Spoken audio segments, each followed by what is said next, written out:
Yeah. So let's put this on the table, right? So one of the things that you focus on, you put your flag in the porn addiction space. Like out of all the things that you could have nailed, right? You spun a wheel, and you're like, porn. Let's go after porn. How did Yeah. that come about, man?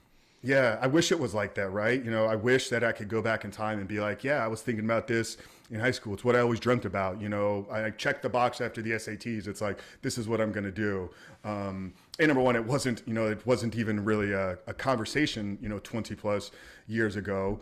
But a lot of it started with me having to overcome my own struggle. So, most of what I'm doing here today is a byproduct of my own personal transformation first, realizing that despite having achieved what some would look like as a successful life on the outside, multiple businesses, bodybuilding awards, trophies, fitness modeling, monetary success, card, like just all the things that the world tells you is what success is. I accomplished all that, but I did it and I was unfulfilled and unsatisfied. Literally, like some of the worst times in my life were when people were looking at me like, Frank, you're doing everything you set out to accomplish. What I didn't understand is that an event that happened when I was 6 years old really set me down a path for the rest of my life. So 39, I think that there's some context there because my introduction to pornography was a Hustler magazine. So it wasn't the internet, it wasn't social media, it wasn't Pornhub like a lot of young men have today. But that first exposure taught me two things. Number one, the female body is amazing.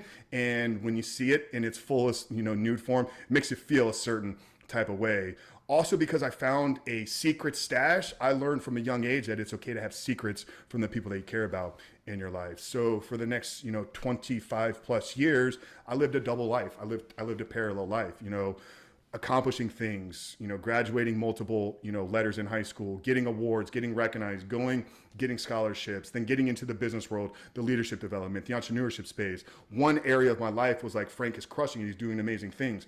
Frank was also struggling with drugs, alcohol, sex, addictions, pornography, living a double life, not realizing that I was doing anything wrong because I was taught from six, like it's okay to have secrets. And it wasn't until I found my faith in 2018, Josh, that things began to change for me. So that kind of set me down this catalyst. Inner one is through men. So I found Jesus. I found my faith through strong, influential, high achieving men that were living, were living their faith out first, and then everything came underneath that. And then on February 14th of 2019 was kind of when I had that kind of real talk and discussion with myself. At this point, I'd been looking into the research and trying to understand porn addiction, what was happening to my brain for about 4 to 6 months.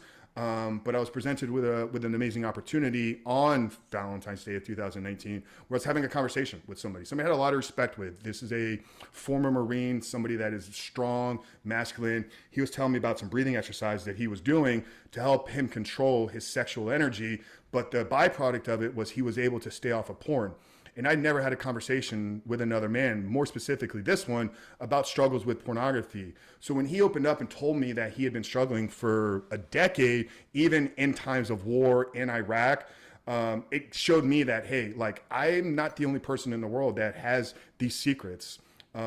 So it opened up an opportunity to have a conversation with there on that day, and that was when I was kind of fed up and I was done with it. And I made a commitment to him, and I said, I'm sick and tired of living this double life. I had an amazing woman in my life at the time. We're no longer together, but I foresaw a future. But I also knew that the future wasn't going to come into fruition if I wasn't being truthfully honest, both with myself and with everybody else. So I made a commitment to him.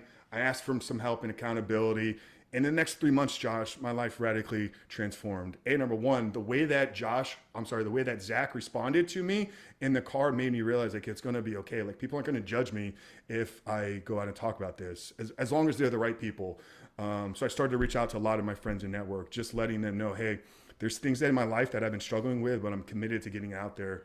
The amazing thing that happened though is instead of judging me, instead of casting shame on me, like every single conversation ended with their arm wrapped around me saying it's going to be okay. I've had to overcome this, and it's probably going to lead you to something greater in your life. And that led us, to in July of that year. I'd always wanted a podcast. I had probably 50 different titles written out on a whiteboard with different ideas. Nothing ever felt like it was right though. As my brain began to reset and reboot, and as I began to see the world a whole lot differently. I said, maybe there's an opportunity here to share this with the world. You've been studying high performance, Frank. You've had some success in business. You've had some success with your body. You've had some success in coaching people. What about the people out there that don't have your background? What about the people that maybe don't have the resources that you can get to some of this information? They could probably benefit from hearing how this is changing your life. So the original genesis for the podcast was just to put my story and message out to the world with the hope that maybe it would inspire somebody to maybe look at what they were doing. I had no, plans of building a company out of it, monetizing it. I just wanted to have conversations. I enjoy people. I'm very curious. And I thought that maybe there would be other people that were interested in some of the things that I was. What was amazing is over the next 6 months, so I was running a fitness company at the time. We were doing some training programs, some one-on-one coaching. As the podcast began to grow, we got recognized by Apple, new and noteworthy. The messages began to change. And it was no longer, Frank, thank you for your workouts. Thank you for the programs. You gave me bigger arms. You helped me get shredded or any of these things. Those were still coming in, but the messages of, Frank, thank you for your conversations. Thank you for your willingness to address the taboo subject, right? And then that began to grow into, Frank, I'm struggling. Can you help me? So the coaching that I'm doing today has been a byproduct of literally just people asking me. January 28th of 2020 was kind of the soft launch of what has now grown into Rebuild Recovery. That was the day I said, hey, let me see if there's a way that I could help a guy.